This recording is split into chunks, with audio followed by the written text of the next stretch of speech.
Hello students. Welcome to episode 2.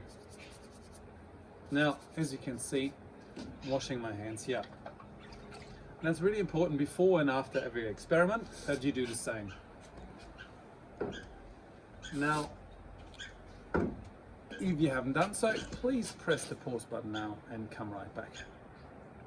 Alright, so our experiment, we took seeds from our pantries and tried to grow them.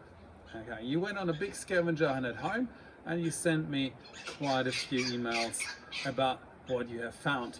And there were extraordinary finds, some of which I really want to share with you. We had apples being cut open for seed. There's one. We had citrus fruit. Some people found chia seed. All very, very good ideas to try to grow. Really impressive.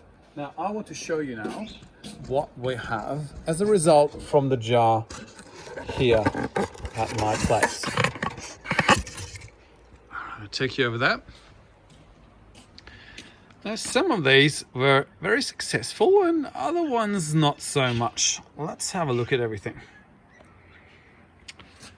Alright, so these guys here, they're putting out little things there. These are caraway seeds. So something is happening here. Bit more obvious over here are green lentils. All these white things popping out. Pretty impressive.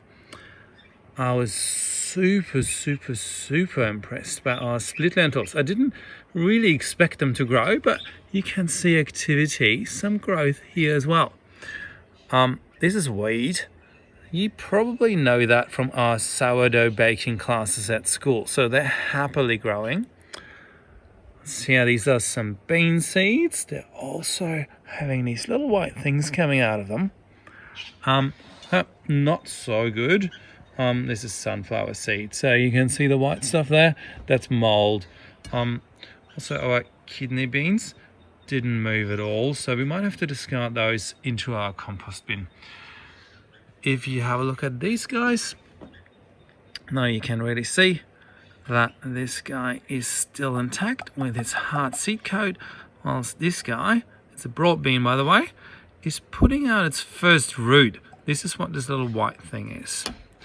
And this tells me that this guy really wants to be planted.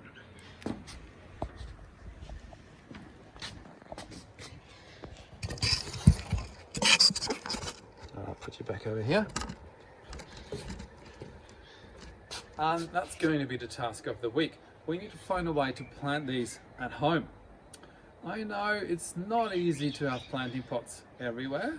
I want you to have a scavenger hunt around the place. I have one idea that I want to share with you, but you have to come up with your own.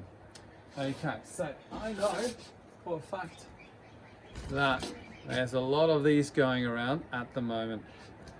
Toilet paper rolls, if they're used up, they leave behind that little cardboard roll and they can be turned into little planting pots. What you want to do is you squish it one way, put it on its tip and squish it again.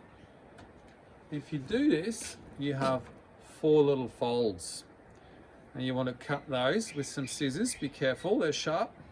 You might want to have help from your parents. You want to cut them about 2 centimeters at each fold. If you do this, you'll end up with 4 little flaps. 1, 2, 3, 4.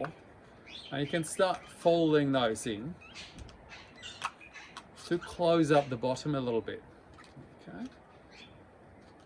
Now it's not 100% closed, and that's good because you don't really want the water to fill the whole little planting pot. That wouldn't be good for the seed. Now push it back in from both sides so it's reasonably tight at the bottom.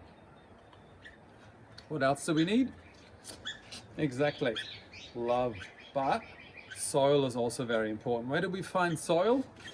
Well, that can be tricky. Not everyone has a bag of seed raising mix at home, but you will find that some of our little plants at home that we have in pots didn't do so well. So one of my favorite, a little orchid, didn't make it this year, so I had to put it into the compost caddy. That's all right. At least they can reuse all that nice potting soil. So take it and fill up your little bucket, not quite to the top, maybe leave like a centimetre, okay? Just about 1 centimetre. I'll pick your favourite seed. So for me, that's the big raw bean with the nice root shooting out. And that goes downwards, exactly, into the soil. Nice and careful. You don't want to break over that little shoot. It's very fragile. Now, this little guy wants to be chopped up with a bit of soil, just like a little blanket. Not too deep, just right. And last but not least, of course, some water.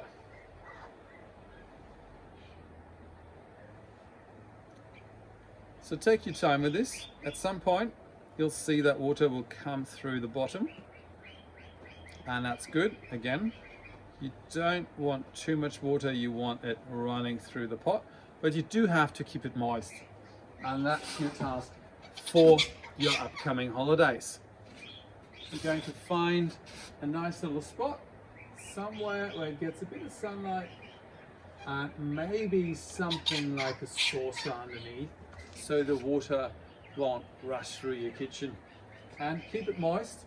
Go there every day and give it a little sprinkle. You can use any of your seeds. You're probably most successful if you find some that already sprouted. They will be the quickest.